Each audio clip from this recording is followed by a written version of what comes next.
ముఖ్యమంత్రి రేవంత్ రెడ్డి నేననే మాట అనడం జరిగింది. అరే ఎవరు ముఖ్యమంత్రి అది రాష్ట్ర ప్రజలందరూ తెలుసు. రేవంత్ రెడ్డిని ముఖ్యమంత్రి రాష్ట్ర ప్రజలు ఎన్నుకున్నారు. ఎవరు పరిలో వారు పనిచేయాల్సింది.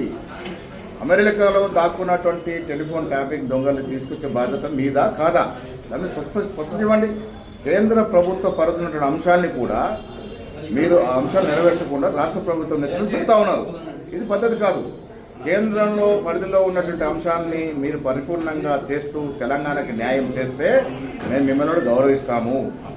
మీ అంశాన్ని పక్కన పెట్టి మీరు లోపాయికారి ఒప్పందంలో భాగంగా బీఆర్ఎస్ నాయకులకు మద్దతునివ్వడం ఇది ప్రజలకు తెలియదని మీరు అనుకుంటారు కిషన్ రెడ్డి గారు. ఇవన్నీ కూడా ప్రజలకు తెలుస్తూ ఉన్నాయి.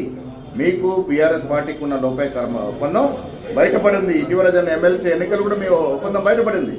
సో స్పష్టత ఇవ్వాల్సిన అవసరం మీది, మాది కాదు.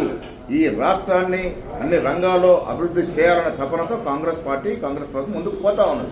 మీకు చేతనైన సాయం చేయండి. చేయనప్పుడు ఈ రకమైన విమర్శలు చేయకండి.